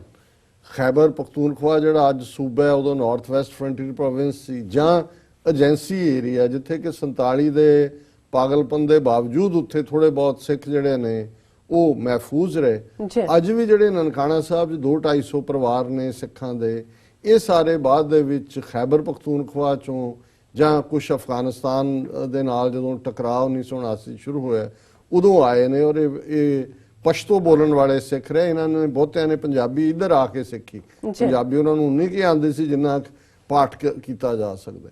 ਔਰ ਇਧਰੋਂ 80ਵਿਆਂ ਦੇ ਵਿੱਚ ਜਦੋਂ ਸਿੱਖ ਨੌਜਵਾਨ ਦੂਸਰੇ ਪਾਸੇ ਗਏ, ਔਰ ਇਹ ਉਹ ਪੀਰੀਅਡ ਸੀ ਬਾਹਰਲੇ ਸਿੱਖਾਂ ਦਾ ਵੀ ਆਉਣਾ ਜਾਣਾ ਸ਼ੁਰੂ ਹੋਇਆ। ਔਰ ਜਦੋਂ ਸਿੱਖ ਫੈਕਟਰ ਦੀ ਇੰਪੋਰਟੈਂਸ ਹੌਲੀ ਹੌਲੀ ਉੱਥੋਂ ਦੇ ਸਿਆਸੀ ਲੋਕਾਂ ਨੂੰ ਵੀ, ਐਸਟੈਬਲਿਸ਼ਮੈਂਟ ਨੂੰ ਵੀ ਸਮਝ ਆਣੀ ਸ਼ੁਰੂ ਹੋਈ, ਔਰ ਮੈਂ ਸਮਝਦਾ ਵੀ ਜਿਹੜੇ ਪਾਕਿਸਤਾਨੀ ਸਿੱਖ ਸੀ ਉਹਨਾਂ ਦੀ ਵੀ ਕਿਸਮਤ ਬਦਲਣੀ ਸ਼ੁਰੂ ਹੋਈ। ਉਹਨਾਂ ਨੂੰ ਵੀ, ਉਹ ਬਹੁਤ ਗੁਰਬਤ ਵਾਲੇ ਸੀ, ਨਿੱਕੇ ਮੋਟੇ ਕੋਈ ਹਕਮਤ ਦੀ ਦੁਕਾਨ ਕਰਨ ਵਾਲਾ ਜਾਂ ਕੋਈ ਦੂਸਰਾ, ਔਰ ਉਹਨਾਂ ਦੀ ਕੋਈ ਪੈਟਰਨੇਜ ਨਹੀਂ ਸੀ। ਪਰ ਇਹ ਬਾਹਰਲੇ ਸਿੱਖਾਂ ਦੇ ਜਾਣ ਨੇ ਔਰ ਉਧਰੋਂ ਆਣ ਨੇ ਉਹਨਾਂ ਦੀ ਇੱਜ਼ਤ ਵੀ ਬਣਾਈ। ਹੌਲੀ ਹੌਲੀ ਹੌਲੀ ਫਿਰ ਗੁਰਦੁਆਰਿਆਂ ਵੱਲ ਧਿਆਨ ਸ਼ੁਰੂ ਹੋਇਆ। ਇੰਗਲੈਂਡ ਦੀ ਸਿੱਖ ਸੰਗਤ ਨੇ ਫਿਰ ਹੌਲੀ ਹੌਲੀ ਜਿਹੜੇ ਕੁਛ ਇੱਕ ਦੋ ਗੁਰਦੁਆਰਾ ਸਾਹਿਬਾਨ, ਜਿਵੇਂ ਸਿੰਘਾਂ ਸਿੰਘਣੀਆਂ ਗੁਰਦੁਆਰਾ, ਉਸ ਦੀ ਕਾਰ ਸੇਵਾ ਦੇ ਥੱਲੇ ਔਰ ਕੁਛ ਗੁਰਦੁਆਰੇ ਖੁੱਲ੍ਹਣੇ ਸ਼ੁਰੂ ਹੋਏ ਹੌਲੀ ਹੌਲੀ ਹੌਲੀ। ਸੋ ਇਹ ਸਾਰੀ ਸ਼ੁਰੂਆਤ ਸੀ। ਔਰ 1998 'ਚ ਪਾਕਿਸਤਾਨ ਸਿੱਖ ਗੁਰਦੁਆਰਾ ਪ੍ਰਬੰਧਕ ਕਮੇਟੀ, ਜਦੋਂ ਨਵਾਜ਼ ਸ਼ਰੀਫ ਪ੍ਰਾਈਮ ਮਿਨਿਸਟਰ ਸੀ, ਔਰ ਜ਼ਾਹਿਰਾ ਤੌਰ ਦੇ ਉੱਤੇ ਸ਼ਾਇਦ ਪ੍ਰੈਜ਼ੀਡੈਂਟ ਤਰਾਰ ਜਿਹੜੇ ਨੇ ਉਹ ਪੜ੍ਹੇ ਵੀ ਖਾਲਸਾ ਕਾਲਜ ਦੇ ਹੋਏ ਸੀ, ਉਹ ਪਹਿਲੀ ਵਾਰ ਨਨਕਾਣਾ ਸਾਹਿਬ ਗੁਰਦੁਆਰੇ ਆਏ। ਇਹ ਵੀ ਵੱਡੀ ਗੱਲ ਸੀ ਕਿ ਕਿਉਂਕਿ ਉਦੋਂ ਤੱਕ ਇੱਕ ਵਿੱਥ ਵੀ ਸੀ, ਕਿਤੇ ਨਾ ਕਿਤੇ ਜਿਹੜਾ ਹੈ ਉਹ ਆਪਸ ਦੇ ਵਿੱਚ ਉਸ ਕਿਸਮ ਦਾ ਮਿਲਣ ਗਿਲਣ ਵੀ ਨਹੀਂ ਸੀ। ਸੋ ਇਹ ਸ਼ੁਰੂਆਤ ਸੀ। ਔਰ ਉਸ ਪੀਰੀਅਡ ਤੋਂ ਲੈ ਕੇ ਮੈਂ ਸਮਝਦਾ ਵੀ 2018 'ਚ ਜਦੋਂ ਸੰਘੇ ਬੁਨਿਆਦ ਰੱਖਿਆ ਗਿਆ ਹੈ, ਔਰ ਇਸ ਜਦੋਂ ਅਸੀਂ ਕਰਤਾਰਪੁਰ ਲਾਂਘੇ ਦੀ ਗੱਲ ਕਰ ਰਹੇ ਤੇ ਫਿਰ ਇੱਕ ਸਿੱਖ ਸ਼ਖਸੀਅਤ ਕੁਲਦੀਪ ਸਿੰਘ ਵਡਾਲਾ, ਜਿਹੜੇ ਬੇਸ਼ੱਕ ਅਕਾਲੀ ਲੀਡਰ ਸੀ, ਬਾਦਲਾਂ ਨੇ ਉਹਨਾਂ ਨੂੰ ਬਾਹਰ ਵੀ ਕੱਢ ਦਿੱਤਾ ਹੈ, ਫਿਰ ਵੀ ਉਹਨਾਂ ਨੇ ਲਗਾਤਾਰਤਾ ਨਾਲ ਕਰਤਾਰਪੁਰ ਲਾਂਘੇ ਦੇ ਮੁੱਦੇ ਤੇ ਡੇਰਾ ਬਾਬਾ ਨਾਨਕ ਵਾਲੇ ਪਾਸੇ ਜਾ ਕੇ ਉਹਨਾਂ ਨੇ ਇੱਕ ਜਿਹੜਾ ਉਹ ਸ਼ੁਰੂ ਕੀਤੀ ਇੱਕ ਜਿਹੜੀ ਪਰੰਪਰਾ ਕਿ ਹਰ ਸੰਗਰਾਂਦ ਦੇ ਮੌਕੇ ਦੇ ਉੱਤੇ ਸ਼ਾਇਦ ਮਹੀਨੇ 'ਚ ਇੱਕ ਵਾਰ ਉਹ ਪੂਰਾ ਇੱਕ ਜਥਾ ਲੈ ਕੇ ਜਾਂਦੇ, ਉਹਨਾਂ ਦੇ ਨਾਲ ਡੇਰਾ ਬਾਬਾ ਨਾਨਕ ਔਰ ਦੂਸਰਿਆਂ ਦੇ ਵੀ ਜਿਹੜੇ ਐਕਟਿਵਿਸਟ ਉਸ ਪੀਰੀਅਡ ਦੇ ਵਿੱਚ ਉੱਥੇ ਐਕਟਿਵ ਸਨ, ਉਹਨਾਂ ਦੇ ਵਿੱਚ ਇੱਕ ਸ਼ਾਇਦ ਉਹਨਾਂ ਦਾ ਨਾਮ ਬਿਸ਼ਨ ਸਿੰਘ ਹੈ, ਮੈਨੂੰ ਜਾਂ ਮੈਂ ਗਲਤ ਹੋਵਾਂ, ਉਹਨਾਂ ਨੇ ਵੀ ਇਸ ਦੇ ਉੱਤੇ ਵੈਬਸਾਈਟ ਬਣਾਇਆ, ਕਰਤਾਰਪੁਰ ਲਾਂਘੇ ਦੀ ਗੱਲ ਕੀਤੀ। ਕੁਲਦੀਪ ਸਿੰਘ ਵਡਾਲਾ ਨੇ ਉਹਨਾਂ ਨੂੰ ਜਿਹੜਾ ਉਹ ਜੁਆਇਨ ਕਰਨਾ ਸ਼ੁਰੂ ਕੀਤਾ। ਸੋ ਮਹੀਨੇ 'ਚ ਇੱਕ ਦਿਨ ਆ ਕੇ ਉਹ ਡੇਰਾ ਬਾਬਾ ਨਾਨਕ ਕਰਤਾਰਪੁਰ ਸਾਹਿਬ ਵੱਲ ਮੂੰਹ ਕਰਕੇ ਅਰਦਾਸ ਕਰਦੇ ਸੀ ਕਿ ਹੇ ਬਾਬਾ ਨਾਨਕ, ਸਾਨੂੰ ਖੁੱਲੇ ਦਰਸ਼ਨ ਦੀਦਾਰ ਵੀ ਸਾਡੀਆਂ ਅੱਖਾਂ ਦੇ ਸਾਹਮਣੇ ਅਸੀਂ ਜਿਹੜਾ ਇੱਥੋਂ ਦੀਦਾਰ ਕਰ ਰਹੇ ਹਾਂ, ਔਰ ਸਾਫ਼ ਅਸਮਾਨ ਦੇ ਵੇਲੇ ਤਾਂ ਉਧਰੋਂ ਆਵਾਜ਼ਾਂ ਆਉਂਦੀਆਂ ਸੀ, ਬਿਲਕੁਲ ਨਾਲ 3 ਕਿਲੋਮੀਟਰ ਤਾਂ ਕੁਝ ਵੀ ਨਹੀਂ ਹੁੰਦਾ। ਔਰ ਲਗਾਤਾਰ ਇਹ ਪ੍ਰੋਸੈਸ ਕਈ ਸਾਲ ਜਾਰੀ ਰਹੀ। ਲੇਕਿਨ ਔਰ ਮੈਂ ਇਸ ਪੀਰੀਅਡ 'ਚ ਮੁਸ਼ਰਫ ਦਾ ਦੌਰ ਵੀ, ਉਸ ਵੀ ਜਿਹੜਾ ਮੁਸ਼ਰਫ ਨੇ ਕਿਹਾ ਸੀ ਕਿ ਅਸੀਂ ਤਿਆਰ ਹਾਂ ਕਰਤਾਰਪੁਰ ਲਾਂਘੇ ਦੇ ਲਈ, ਔਰ ਇਹ ਜਦੋਂ ਮਰਜ਼ੀ ਭਾਰਤੀ ਹਕੂਮਤ ਦੇ ਉੱਤੇ ਹੈ। ਔਰ ਇਹਦੇ 'ਚ ਦੋ ਗੱਲਾਂ ਮੈਂ ਸਮਝਦਾ ਵੀ ਬੇਸ਼ੱਕ ਕੋਈ ਕਾਂਗਰਸ 'ਚ ਬੈਠਾ ਹੈ ਕਿ ਅਕਾਲੀਆਂ 'ਚ ਬੈਠਾ ਹੈ, 2 ਵਾਰ ਪੰਜਾਬ ਦੀ ਅਸੈਂਬਲੀ ਨੇ, ਇੰਡੀਅਨ ਆਕੂਪਾਈਡ ਪੰਜਾਬ ਦੀ, ਯੂਨੈਨਿਮਸਲੀ ਰੈਜ਼ੋਲੂਸ਼ਨ ਕਰਕੇ ਸੈਂਟਰ ਗਵਰਨਮੈਂਟ ਨੂੰ ਭੇਜਿਆ ਕਿ ਵੀ ਪਾਕਿਸਤਾਨ ਦੀ ਹਕੂਮਤ ਤਿਆਰ ਹੈ ਲਾਂਘੇ ਦੇ ਲਈ, ਤੁਸੀਂ ਇਸ ਦੇ ਲਈ ਕਰੋ।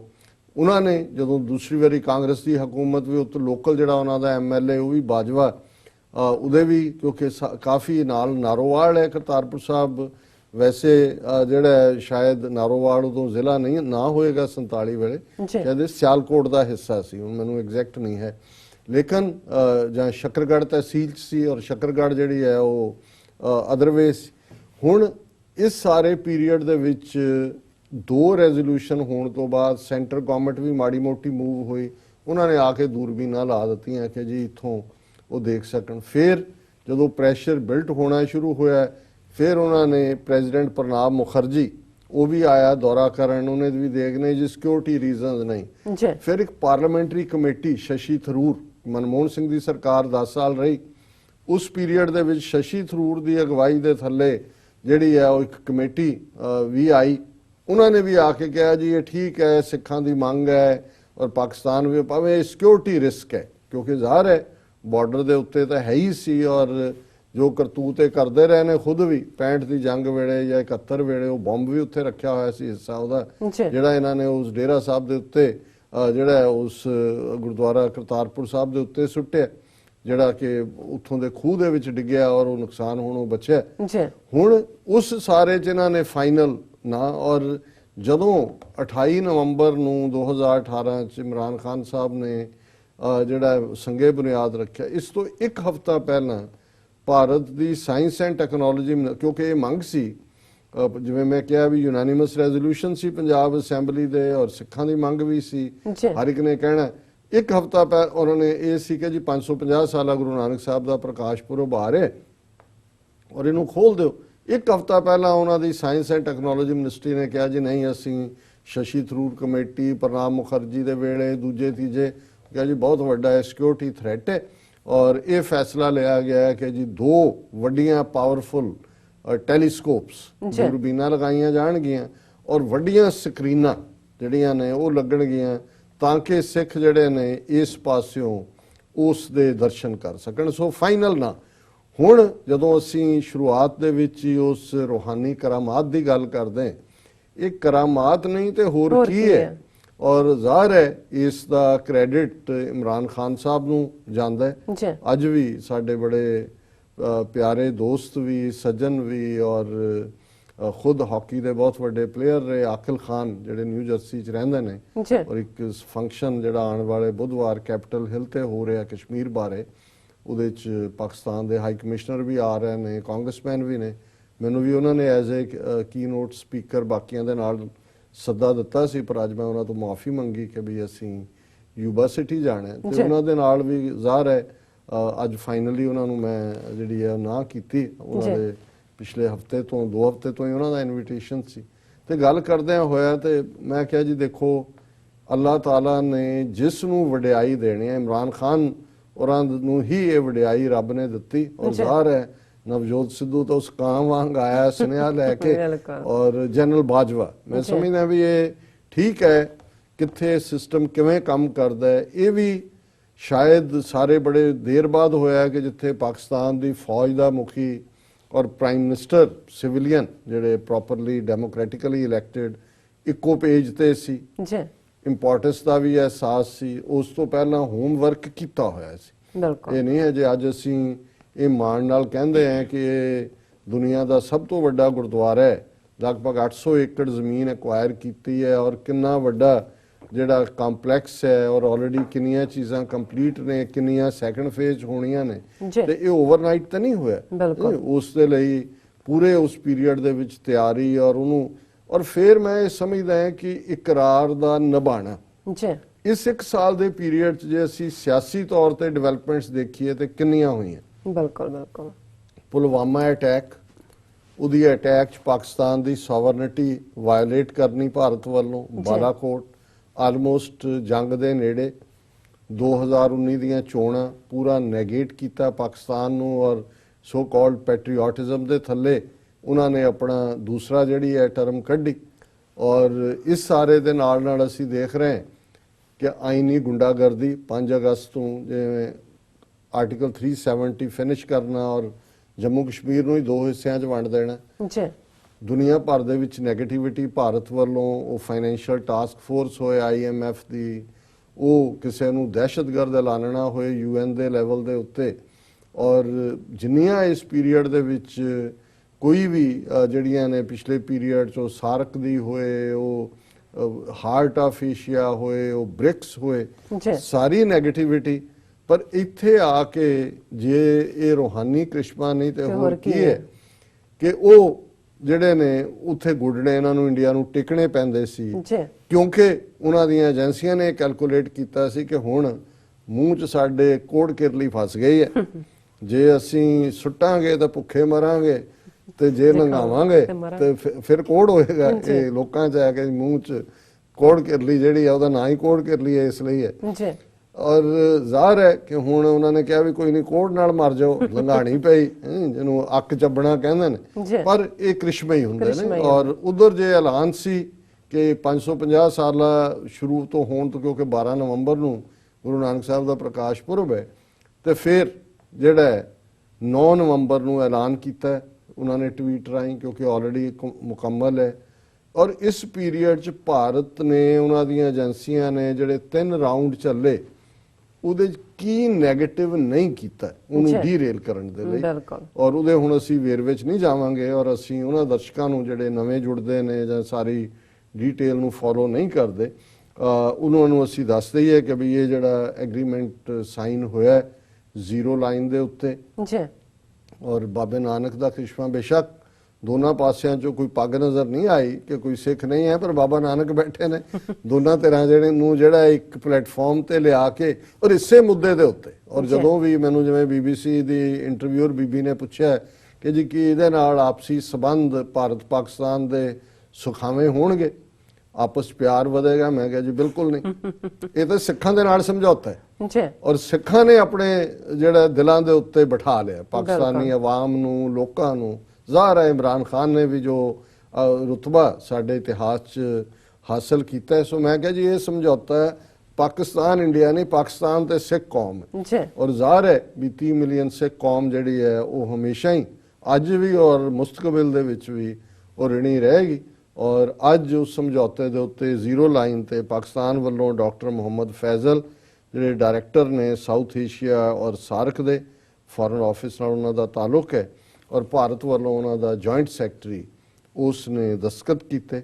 ਔਰ ਮੁੱਖ ਤੌਰ ਦੇ ਉੱਤੇ ਜਿਹੜੇ ਇਹ ਸਾਰੇ ਦੀ ਸ਼ਰਤਾਂ ਨੇ ਜਿਸ ਸਮਝੌਤੇ ਤੇ ਦਸਤਖਤ ਹੋਏ, ਮੈਂ ਕੁਇਕਲੀ ਇਹ ਮੈਂਸ਼ਨ ਕਰਦੇ ਕਿ ਵੀ ਕਰਤਾਰਪੁਰ ਲਾਂਘਾ ਜਿਸ ਦਾ ਨਾਂ ਹੈ ਉਹ 10 ਨਵੰਬਰ ਨੂੰ ਖੁੱਲੇਗਾ, ਵੀਜ਼ਾ ਮੁਕਤ ਯਾਤਰਾ ਹੋਏਗੀ, ਕੋਈ ਵੀਜ਼ਾ ਨਹੀਂ ਹੋਏਗਾ।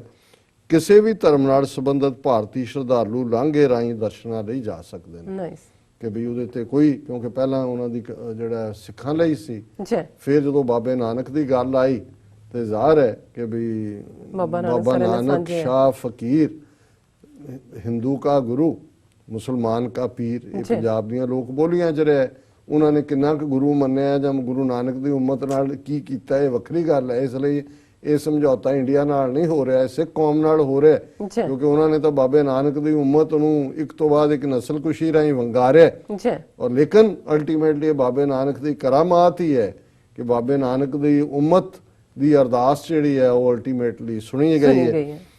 ਆਨਲਾਈਨ ਰਜਿਸਟ੍ਰੇਸ਼ਨ ਕਰਨ ਲਈ ਵੈਬਸਾਈਟ ਪ੍ਰਕਾਸ਼ਪੁਰਬ 500+mha.government.inkpr ਇਹ ਵੀ ਲਾਈਵ ਹੋ ਗਿਆ ਅੱਜ ਤੋਂ ਜੀ ਔਰ ਜਿਹੜੀ ਰਜਿਸਟ੍ਰੇਸ਼ਨ ਇਹਦੇ ਰਾਹੀਂ ਹੋ ਸਕੇਗੀ ਔਰ ਜਿਹਦੀ ਰਜਿਸਟ੍ਰੇਸ਼ਨ ਜਦੋਂ ਹੋ ਜਾਂਦੀ ਹੈ MSS ਰਾਹੀਂ ਜਿਹੜੀ ਹੈ ਉਸ ਦੀ MMS ਰਾਹੀਂ ਉਹ ਜਾਣਕਾਰੀ ਪਹੁੰਚ ਜਾਏਗੀ ਜਿਹਨੂੰ ਵੀ ਕੀਤਾ ਹੈ। ਜੀ ਇਸ ਯਾਤਰਾ ਦੇ ਲਈ ਪਿਲਗ੍ਰਿਮੇਜ ਲਈ ਪਾਸਪੋਰਟ ਤੇ ਇਲੈਕਟ੍ਰੋਨਿਕ ਟਰੈਵਲ ਆਥੋਰਾਈਜੇਸ਼ਨ ETO ਦੀ ਲੋੜ ਹੋਏਗੀ। EA ਰਜਿਸਟ੍ਰੇਸ਼ਨ ਤੋਂ ਬਾਅਦ ਵੈਬਸਾਈਟ ਤੋਂ ਡਾਊਨਲੋਡ ਕਰਨੀ ਹੋਏਗੀ। ਸੋ ਇਹ ਪਾਸਪੋਰਟ ਅਜੇ ਵੀ ਜ਼ਰੂਰਤ ਹੈ ਜੀ ਔਰ ਜਿਹੜੀ ਇਲੈਕਟ੍ਰੋਨਿਕ ਟਰੈਵਲ ਆਥੋਰਾਈਜੇਸ਼ਨ ਜਦੋਂ ਤੁਹਾਡੀ ਕਿਉਂਕਿ ਆਨਲਾਈਨ ਰਜਿਸਟ੍ਰੇਸ਼ਨ ਹੈ ਤੁਹਾਨੂੰ ਉੱਥੋਂ ਪਰਮਿਸ਼ਨ ਮਿਲ ਗਈ, ਉਹਨੂੰ ਤੁਸੀਂ ਡਾਊਨਲੋਡ ਕਰ ਲਿਆ, ਉਹ ਤੁਹਾਡੇ ਕੋਲ ਹੈ। ਜੀ $20 ਦੀ ਫੀਸ ਅਦਾ ਕਰਨੀ ਪੈਗੀ। ਇਸ ਨੂੰ ਲੈ ਕੇ ਬਹੁਤ ਵਾਵੇਲਾ ਇੰਡੀਆ ਨੇ ਕੀਤਾ, ਅਖੀਰ ਤੱਕ ਵੀ ਅੱਜ ਵੀ ਅਮਰਿੰਦਰ ਸਿੰਘ ਨੇ ਬਕਵਾਸ ਕੀਤਾ ਲੇਕਿਨ ਦੇਖਣ ਵਾਲੀ ਗੱਲ ਇਹ ਹੈ ਕਿ 1500 ਰੁਪਈਆ ਬਣਦਾ ਹੈ ਭਾਰਤੀ $20। ਹੁਣ ਈਵਨ ਜਿਹੜੇ ਕਮਰੇ ਵੀ ਹਜ਼ੂਰ ਸਾਹਿਬ ਹੋਏ, ਬੰਗਲਾ ਸਾਹਿਬ ਹੋਏ, ਜਿਹੜੇ ਸ਼੍ਰੋਮਣੀ ਕਮੇਟੀ ਨੇ ਬਾਹਰਲਿਆਂ ਲਈ ਵੀ ਬਣਾਏ ਹੋਏ ਨੇ, ਉਹਨਾਂ 'ਚ ਇੱਕ ਰਾਤ ਦਾ ਕਿਰਾਇਆ 1500 ਰੁਪਏ ਦਾ। ਜੀ ਹੁਣ ਬੇਸ਼ੱਕ ਪਾਕਿਸਤਾਨ ਦੇ ਵੱਲੋਂ ਹਜ ਸਬਸਿਡੀ ਹੁੰਦੀ ਹੈ, ਇੰਡੀਅਨ ਗਵਰਨਮੈਂਟ ਵੱਲੋਂ ਵੀ ਰਹੀ, ਹੁਣ ਇਹਨਾਂ ਨੇ ਪਤਾ ਨਹੀਂ ਘੱਟ ਕਰਤੀ ਹੈ ਜਾਂ ਬੰਦ ਕਰ ਦਿੱਤੀ ਹੈ, ਉਹਦੇ 'ਚ ਤੁਸੀਂ ਸਬਸਿਡਾਈਜ਼ ਕਰ ਦਿਓ ਲੇਕਿਨ ਤੁਹਾਡੀ ਵੀਜ਼ਾ ਫੀ ਵੀ ਹੁੰਦੀ ਹੈ, ਦੂਸਰੇ ਖਰਚੇ ਵੀ ਹੁੰਦੇ ਨੇ ਜਿਹਨੂੰ ਤੁਸੀਂ ਪ੍ਰੋਸੈਸਿੰਗ ਫੀ ਵੀ ਕਹਿ ਸਕਦੇ ਹੋ। ਹਾਲਾਂਕਿ ਹਿੰਦੂ ਤੋਂ ਵੀ ਮੀਡੀਆ ਨੇ ਸਿੱਖ ਸਾਈਕੀ 'ਚ ਅਗੇਨ ਨੈਗੇਟਿਵਿਟੀ ਕਰਨ ਲਈ ਇਹਨੂੰ ਜਜੀਆ ਕਹਿਣ ਦੀ ਕੋਸ਼ਿਸ਼ ਕੀਤੀ ਪਰ ਮੁੜ ਕੇ ਸਿੱਖਾਂ ਨਹੀਂ ਭੰਨਿਆ। ਉਹਨਾਂ ਨੇ ਕਿਹਾ ਜੀ ਇਹ ਸਿੱਖਾਂ ਨੂੰ ਰੱਬ ਨੇ ਬਾਦਸ਼ਾਹ ਬਣਾਇਆ ਹੋਇਆ ਹੈ, ਵੀ ਜਿਹੜੇ ਜਾਨ ਦੇਣ ਲਈ ਤਿਆਰ ਨੇ ਆਪਣੇ ਗੁਰੂ ਲਈ, ਸਾਨੂੰ ਇਹ ਨਹੀਂ ਔਰ ਇਹਨੂੰ ਅਸੀਂ ਖੁਸ਼ੀ-ਖੁਸ਼ੀ ਕਬੂਲ ਕਰਦੇ ਹਾਂ। ਫਿਰ ਇਹ ਵੀ ਕਿਹਾ ਗਿਆ ਵੀ ਤੁਹਾਡੀ ਹਕੂਮਤ ਨੇ ਤਾਂ ਉਸ ਲੰਗਰ 'ਚ ਜਿੱਥੇ 70% ਗੈਰ ਸਿੱਖ ਰੋਜ਼ ਰੋਟੀ ਖਾਂਦੇ ਨੇ, 1 ਲੱਖ ਬੰਦਾ ਰੋਜ਼ ਦਰਬਾਰ ਸਾਹਿਬ, ਉਹਦੇ ਤੇ ਤੁਸੀਂ ਜਜੀਆ GST ਲਾਇਆ, ਉਦੋਂ ਤੁਹਾਨੂੰ ਨਜ਼ਰ ਨਹੀਂ ਆਇਆ ਵੀ ਤੁਸੀਂ ਕੀ ਕਰ ਰਹੇ ਹੋ। ਸੋ ਕੁੱਲ ਮਿਲਾ ਕੇ ਇਹ ਵੀ ਇੱਕ ਬਦਨਾਮ ਕਰਨ ਦੀ ਲਾਈਨ ਵੀ ਰਹੀ ਤਾਂ ਕਿ ਉਹ ਤੁਸੀਂ ਸਾਈਕੋ ਹਿਸਟਰੀ ਨੂੰ ਟੱਚ ਕਰੋ। ਪਰ ਅਸੀਂ ਸਮਝਦੇ ਹਾਂ ਕਿ ਪਾਕਿਸਤਾਨ ਹਕੂਮਤ ਜਿਹਨੇ ਇਹ ਸਾਰਾ ਕਈ ਹਜ਼ਾਰ ਕਰੋੜ ਦੇ ਬਜਟ ਵਾਲਾ ਜਿਹੜਾ ਪ੍ਰੋਜੈਕਟ ਹੈ ਉਹਦੇ 'ਚ ਉਹਨਾਂ ਨੇ ਕਿਸੇ ਤੋਂ ਇੱਕ ਪੈਸਾ ਵੀ ਨਹੀਂ ਲਿਆ ਹੈ। ਔਰ ਈਵਨ ਜੇ ਤੁਸੀਂ ਕਰਨਾ ਹੀ ਹੋਏ ਜਿਵੇਂ ਕੇਜਰੀਵਾਲ ਨੇ ਦਿੱਲੀ ਵਾਲੇ ਨੇ, ਉਹਨੇ ਕਿਹਾ ਜੀ ਠੀਕ ਹੈ 550 ਸਾਲਾਂ ਤੇ ਜਿੰਨੇ ਦਿੱਲੀ ਤੋਂ ਜਾਣਗੇ ਸਾਡੇ ਉਹਨਾਂ ਦੀ ਅਸੀਂ ਇਹ ਪ੍ਰੋਸੈਸਿੰਗ ਫੀ ਵੀ ਦੇਵਾਂਗੇ, ਬੱਸਾਂ ਵੀ, ਟ੍ਰੇਨਾਂ ਦਾ ਵੀ ਪ੍ਰਬੰਧ ਕਰਾਂਗੇ। ਪੰਜਾਬ ਸਰਕਾਰ ਨੇ ਉਸ ਤੋਂ ਪਹਿਲਾਂ ਬਾਦਲ ਦੇ ਵੇਲੇ ਹਜ਼ੂਰ ਸਾਹਿਬ ਨਹੀਂ ਕੀਤਾ ਹੈ ਜਿਹੜੀ ਯਾਤਰਾ ਸੀ ਉਹਨਾਂ ਦੀ। ਔਰ ਕਿਸੇ ਨੇ ਕਿਹਾ ਵੀ ਇੰਨਾ ਹੀ ਤੁਹਾਨੂੰ ਦਰਦ ਹੈ, ਅੱਧੇ ਪੈਸੇ ਪੰਜਾਬ ਗਵਰਨਮੈਂਟ ਪਾਓ ਤੇ ਸ਼੍ਰੋਮਣੀ ਕਮੇਟੀ ਪਾਓ, ਤੁਸੀਂ ਜੇ ਇੰਨਾ ਕਹੇ।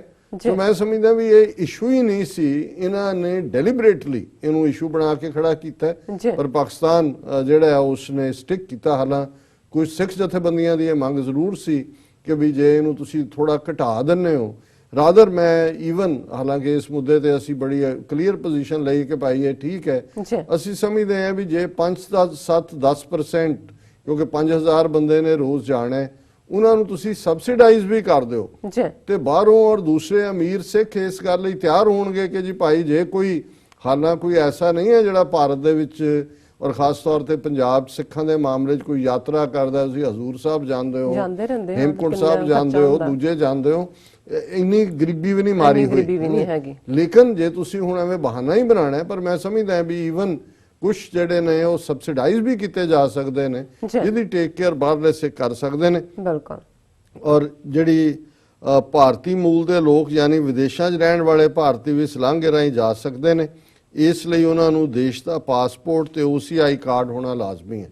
ਹੁਣ ਤੁਸੀਂ ਜੇ ਅਮਰੀਕਾ ਵਾਲਿਆਂ ਨੇ ਜਾਣਾ, ਤੁਸੀਂ ਪੰਜਾਬ ਗਏ ਹੋਏ ਹੋ ਸੋ ਤੁਹਾਨੂੰ ਲੱਗਦਾ ਹੈ ਵੀ ਤੁਸੀਂ ਕਰਤਾਰਪੁਰ ਸਾਹਿਬ ਵੀ ਦਰਸ਼ਨ ਕਰਨੇ ਨੇ, OCI ਕਾਰਡ ਹੈ, ਤੁਹਾਡੇ ਵੀਜ਼ਾ ਲੱਗਾ ਹੋਇਆ ਹੈ, ਤੁਸੀਂ ਪਾਕਿਸਤਾਨ ਵੀਜ਼ੇ ਵਾਲੇ ਵੈਸੇ ਵੀ ਜਾ ਸਕਦੇ ਹੋ ਪਰ ਇਹਦੇ ਲਈ ਕਿਉਂਕਿ ਵੀਜ਼ੇ ਤੇ ਸਟੈਂਪ ਨਹੀਂ ਹੋਏਗੀ ਕਰਤਾਰਪੁਰ ਲਾਂਘੇ ਤੇ, ਸਿਰਫ ਪ੍ਰੋਸੈਸਿੰਗ ਹੋਏਗੀ। ਸੋ ਜੇ ਤੁਹਾਡੇ ਕੋਲ ਹੈ ਕੋਈ ਇਹ ਜ਼ਰੂਰੀ ਨਹੀਂ ਹੈ ਕਿ ਵੀ ਤੁਸੀਂ ਉੱਥੋਂ ਇੰਡੀਆ ਨਹੀਂ ਜਾ ਸਕਦੇ ਨੇ, ਬਾਹਰਲੇ ਵੀ ਜਿਹੜੇ ਨੇ ਬਿਨਾਂ ਸਟੈਂਪ ਤੋਂ ਉਹ ਜਾ ਸਕਦੇ ਨੇ, ਉਹਨਾਂ ਕੋਲ OCI ਕਾਰਡ ਹੋਣਾ ਚਾਹੀਦਾ। ਔਰ ਕੁਝ ਨਿਰਧਾਰਿਤ ਦਿਨਾਂ ਨੂੰ ਛੱਡ ਕੇ ਸੰਭਵ ਹੈ ਕੁਝ ਮੌਕੇ ਹੋਣ ਜਿਵੇਂ ਈਦ ਦਾ ਦਿਨ ਹੈ ਜਾਂ ਕੋਈ ਹੋਰ ਜਿਹੜਾ ਹੈ ਉਦੋਂ ਉਹ ਪਹਿਲਾਂ ਡਿਕਲੇਅਰ ਹੋਏਗਾ, ਨਹੀਂ ਇਹ ਸਾਰਾ ਸਾਲ ਖੁੱਲਾ ਰਹੇਗਾ 7 ਦਿਨ ਜੀ ਵੀਕਐਂਡ ਦੇ ਉੱਤੇ ਦੁੱਗਣਿਆਂ ਦਾ ਔਰ ਜਿਹੜੇ ਯਾਤਰੂ ਨੇ ਉਹਨਾਂ ਨੂੰ 10 ਦਿਨ ਪਹਿਲਾਂ ਉਹ ਲਿਸਟ ਜਾਰੀ ਹੋ ਜਾਏਗੀ ਜਿਨ੍ਹਾਂ ਨੂੰ ਕਲੀਅਰੈਂਸ ਮਿਲੀ ਹੈ, ਔਰ ਸ਼ਰਧਾਲੂਆਂ ਨੂੰ ਯਾਤਰਾ ਤੋਂ 4 ਦਿਨ ਪਹਿਲਾਂ ਕਨਫਰਮੇਸ਼ਨ ਮਿਲ ਜਾਏਗੀ। ਪਾਕਿਸਤਾਨ ਜਿਹੜੀ ਹੈ ਹੁਣ 5000 ਬੰਦੇ ਨੇ ਜਾਣਾ ਹੈ, ਉਹਨਾਂ ਦੇ ਲਈ ਸਾਰਾ ਲੰਗਰ ਦਾ ਦੂਜਾ ਪ੍ਰਬੰਧ ਉਹ ਪਾਕਿਸਤਾਨ ਦੀ ਸੰਗਤ ਕਰੇਗੀ, ਉਹਨਾਂ ਦਾ ਸਾਰਾ ਕੜਾ ਪ੍ਰਸ਼ਾਦ ਦੂਜਾ। ਰੋਜ਼ਾਨਾ 5000 ਯਾਤਰੀ ਜਾ ਸਕਦੇ ਨੇ। ਫਿਲਹਾਲ ਅਸਥਾਈ ਪੁਲ ਦੀ ਸ਼ੁਰੂਆਤ ਹੋ ਰਹੀ ਹੈ, ਅਜੇ ਟੈਂਪਰੇਰੀ ਬ੍ਰਿਜ ਵੀ ਬਣਿਆ, ਪਰ ਇਸ ਨੂੰ ਪੱਕਾ ਬਣਾਇਆ ਜਾਏਗਾ। ਔਰ ਇਹ ਸਾਰੇ ਦੇ ਨਾਲ ਜਿਹੜਾ ਅਸੀਂ ਜਿੱਥੇ ਮੁਬਾਰਕਬਾਦ ਦਿੰਦੇ ਹਾਂ ਉੱਥੇ ਸਾਡੇ ਵੀਰ ਜਿਹੜੇ ਖਾਸ ਤੌਰ ਤੇ ਸਾਨੂੰ ਲਗਾਤਾਰ ਲਿਖਦੇ ਵੀ ਰਹੇ ਸਾਰੇ ਪੀਰੀਅਡਸ, ਔਰ ਜਦੋਂ ਅਸੀਂ ਇਹ ਵੀ ਕਹਿੰਦੇ ਸੀ ਕਿ ਵੀ ਇਹਨੂੰ ਕੋਈ ਨਾ ਕੋਈ ਰੁਕਾਵਟ ਖੜੀ ਕਰਨਗੇ, ਔਰ ਸਾਨੂੰ ਨਹੀਂ ਲੱਗਦਾ ਉਦੋਂ ਵੀ ਉਹਨਾਂ ਦਾ ਫੇਥ ਅਡਿੱਗ ਸੀ। ਨਜ਼ਾਕਤ ਅਲੀ ਉਹਨਾਂ ਨੇ ਸਾਨੂੰ ਅੱਜ ਹੀ ਸ਼ੂਟ ਕੀਤੀ ਹੈ ਜਿਹੜੀ ਹੈ ਈਮੇਲ, ਔਰ ਉਹਦੇ 'ਚ ਉਹਨਾਂ ਨੇ ਕਿਹਾ ਕਿ ਵੀ some of your viewers has made you suspecting that Hindus will try to sabotage the Kartarpur corridor project, keeping in view the cunningness and Chanakya mind of Hindus. It is definitely possible, but Dr. Sahab, you too are a spiritual man.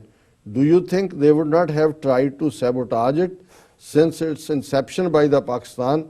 I can assure you that they would have stopped it in the first month of the start of the project, and I can assure you they would have spared no effort to destroy the progress on the project. ਉਹਨਾਂ ਨੇ ਕਿਹਾ ਜੀ ਕੁਝ ਤੁਹਾਨੂੰ ਲਿਖਦੇ ਸੀ ਕਿ ਨਹੀਂ ਇਹ ਚੱਲਣ ਨਹੀਂ ਦੇਣਗੇ, ਵੀ ਤੁਹਾਨੂੰ ਨਹੀਂ ਲੱਗਦਾ ਕਿ ਵੀ ਇਹਨਾਂ ਨੇ ਪਹਿਲਾਂ ਵੀ ਰੋਕਿਆ ਹੋਏਗਾ, ਪਹਿਲੇ ਮਹੀਨੇ ਲਗਾਤਾਰਤਾ ਨਾਲ ਰੋਕਦੇ ਰਹੇ, ਪਰ ਜਿਹੜੇ ਮੈਂ ਹੁਣ ਉਹਨਾਂ ਦੇ ਫੇਥ ਦੀ ਗੱਲ ਕਰਦਾ।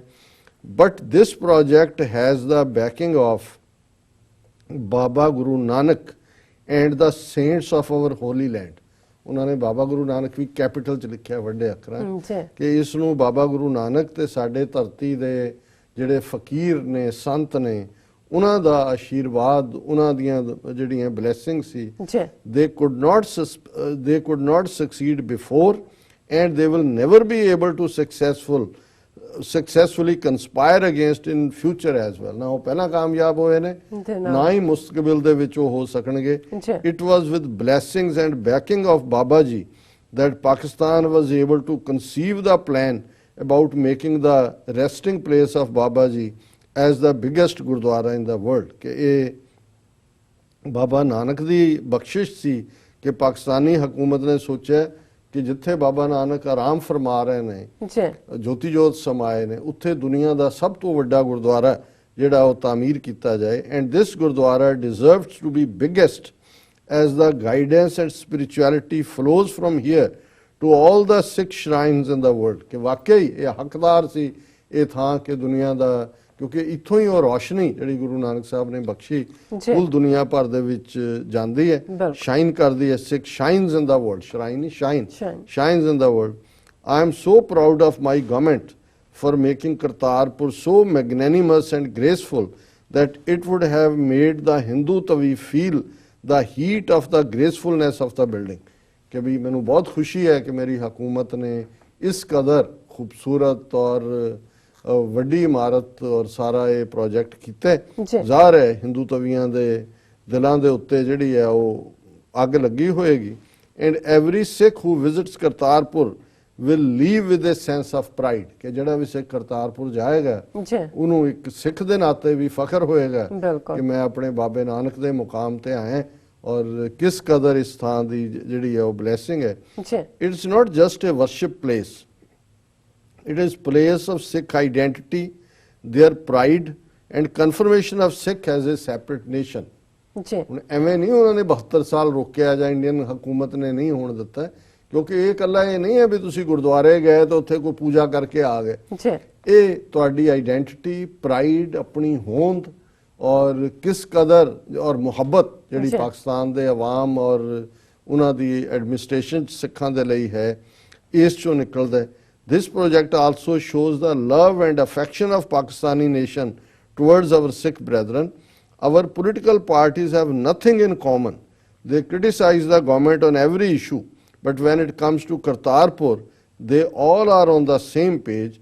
So this project has backing of the entire Pakistani nation, and not only Kartarpur. When you go to Nankana Sahib, you will find how much improvement has been made in the last 6 months, and same in the case with Gurdwara Sacha Sauda. The improvements made by Pakistan government speak for themselves. उन्होंने कहा जी ਇਹ ਕੱਲਾ ਇੱਥੇ ਨਹੀਂ, ਨਨਕਾਣਾ ਸਾਹਿਬ 'ਚ ਵੀ, ਸੱਚਾ ਸੌਦਾ ਵੀ, ਔਰ ਹੋਰ ਸਾਰੇ ਪਾਸੇ ਜਿਹੜੀਆਂ ਇੰਪਰੂਵਮੈਂਟਸ ਹੋਈਆਂ ਨੇ ਜੀ ਸਿੱਖ ਇਸ ਦੇ ਉੱਤੇ ਫਖਰ ਮਹਿਸੂਸ ਕਰਨਗੇ। ਔਰ trust me doctor sahib, the Kartarpur will open as planned because the spiritual force which made it possible to complete the work of 3 years and 11 months only, the same force is protecting the project against the conspiracies of the enemy. ਸੋ ਉਹਨਾਂ ਨੇ ਕਿਹਾ ਕਿ ਜੀ ਇਹ ਹਰ ਹਾਲਤ ਜਿਹੜਾ 3 ਸਾਲ ਦਾ project ਸੀ 10 ਮਹੀਨੇ 'ਚ ਮੁਕੰਮਲ ਹੋਇਆ ਜੀ ਔਰ ਦੁਸ਼ਮਣ ਦੀਆਂ ਸਾਜ਼ਿਸ਼ਾਂ ਨਾਕਾਮ ਹੋਈਆਂ। ਜਿਹੜੀ ਤਾਕਤ ਨੇ ਇਸ ਨੂੰ ਇਸ ਹੱਦ ਤੱਕ ਪਹੁੰਚਾਇਆ ਉਹੀ ਤਾਕਤ ਇਸ ਨੂੰ ਮਹਿਫੂਜ਼ ਰੱਖੇਗੀ। So doctor Sahib, in the end I'll quote the saying of Baba ji, he who has no faith in himself can have no faith in God. ਜਿਹਦਾ ਆਪਣੇ ਆਪ ਤੇ ਭਰੋਸਾ ਨਹੀਂ ਹੈ ਉਹ ਰੱਬ ਤੇ ਵੀ ਭਰੋਸਾ ਨਹੀਂ ਰੱਖ ਸਕਦਾ। ਜੀ ਮਨ ਜੀਤੇ ਜਗ ਜੀਤ। ਕਿ ਜਦੋਂ ਤੁਸੀਂ ਮਨ ਨੂੰ ਜਿੱਤਦੇ ਹੋ, ਔਰ ਮਨ ਨੂੰ ਹਮੇਸ਼ਾ ਭਰੋਸੇ ਵਾਲੇ ਲੋਕ ਜਿੱਤਦੇ ਨੇ ਜਿਹੜੇ ਰੱਬ ਦੇ ਉੱਤੇ ਯਕੀਨ ਰੱਖਦੇ ਨੇ, ਕਿਉਂਕਿ ਰੱਬ ਹੀ ਤੁਹਾਨੂੰ ਹਿੰਮਤ ਦਿੰਦਾ ਹੈ ਕਿ ਤੁਸੀਂ ਕੁਝ ਕਰ ਸਕਦੇ ਹੋ। Have faith in yourself, have faith in Guru ji, and have faith in God. Kartarpur is opening as per schedule. Pay my regards to sister Neelam Kaur. So ਮੈਂ ਜਿਹੜੇ ਆਪਣੇ ਨਜ਼ਾਕਤ ਅਲੀ ਔਰ ਉਹਨਾਂ ਵਰਗੇ ਜਿਹੜੇ ਸਾਡੇ ਭੈਣ ਭਰਾ ਜਿਹੜੇ ਪਿਛਲੇ 6-7 ਸਾਲ ਤੋਂ ਸਾਡੇ ਨਾਲ ਜੁੜੇ, ਜਿਹੜੇ ਇੰਨੇ ਨਵੇਂ ਰਿਸ਼ਤੇ ਸਾਡੇ ਬਣੇ ਨੇ, ਔਰ ਇੰਨਾ ਵੱਡਾ ਪਰਿਵਾਰ ਸਾਡਾ TV 84 ਦਾ ਹੈ, ਔਰ ਉਹਦੇ 'ਚ ਇਸ ਵੇਲੇ ਜੇ ਮੈਂ ਕਹਿਣਾ ਹੋਏ ਤੇ ਸਾਡੇ ਪਾਕਿਸਤਾਨੀ ਭੈਣ ਭਰਾ ਸਾਡੇ ਵੱਡੀ ਗਿਣਤੀ 'ਚ ਆਏ ਨੇ ਸਾਡੇ ਨਾਲ ਵੀ। ਔਰ ਇਹ ਵੀ ਬਾਬੇ ਨਾਨਕ ਦੀ ਅਜ਼ਮਤ ਹੈ। ਮੈਂ ਸਮਝਦਾ ਕਿ ਅੱਜ ਅਸੀਂ ਇਸ ਖੁਸ਼ੀ ਦੀ ਗੱਲ ਨੂੰ ਸਾਂਝਿਆਂ ਕਰਦੇ ਹਾਂ। ਉਹਨਾਂ ਸਾਰੀਆਂ ਸਾਂਝਾਂ ਦੀ ਗੱਲ ਵੀ ਕੀਤੀ। ਔਰ ਮੈਂ ਦੇਖ ਰਿਹਾ ਸੀ ਕਿ ਇੱਕ ਸਰਬੱਤ ਦਾ ਭਲਾ ਟਰਸਟ ਵੱਲੋਂ ਐਨ ਡੇਰਾ ਬਾਬਾ ਨਾਨਕ ਦੇ ਮੁਕਾਮ ਤੇ ਜਿੱਥੋਂ ਇਹ ਲਾਂਘਾ ਸ਼ੁਰੂ ਹੋਣਾ, ਇੱਕ ਬਹੁਤ ਵੱਡਾ ਉਹ ਮੋਨੂਮੈਂਟ ਬਣਾ ਰਹੇ ਨੇ, ਜਿਸ ਦੇ ਉੱਤੇ ਇੱਕ ਪਾਸੇ ਇੱਕ ਓੰਕਾਰ ਔਰ ਜਿਹੜਾ ਸਾਨੂੰ ਜਿਹਨੂੰ ਅਸੀਂ ਮੂਲ ਮੰਤਰ ਕਹਿੰਦੇ ਹਾਂ ਕਿ ਇੱਕ ਰੱਬ ਹੈ, ਸੱਚਾ ਹੈ, ਉਹ ਕਿਸੇ ਤੋਂ ਨਹੀਂ ਡਰਦਾ, ਕਿਸੇ ਨਾਲ ਵੈਰ ਨਹੀਂ ਕਰਦਾ, ਉਹ ਗੁਰੂ ਦੀ ਕਿਰਪਾ ਨਾਲ ਮਿਲਦਾ। ਇੱਕ ਪਾਸੇ ਉਹ ਵੱਡਾ ਉਕਰਿਆ ਹੋਏਗਾ ਬਹੁਤ, ਉਹਨਾਂ ਨੇ 7 ਮੈਟਲਸ ਦੇ ਨਾਲ ਉਹਨੂੰ ਮੈਲਟ ਕਰਕੇ। ਦੂਸਰੇ ਪਾਸੇ ਰਬਾਬ ਹੋਏਗੀ, ਔਰ ਉਹ ਰਬਾਬ ਭਾਈ ਮਰਦਾਨੇ ਦੀ ਰਬਾਬ। ਔਰ ਜਿਹੜੀ ਸਾਂਝ ਜਿਹਨੂੰ ਭਾਈ ਗੁਰਦਾਸ ਜੀ ਨੇ ਫਰਮਾਇਆ ਕਿ ਇੱਕ ਬਾਬਾ ਅਕਾਲ ਰੂਪ, ਦੂਜਾ ਰਬਾਬੀ ਮਰਦਾਨਾ।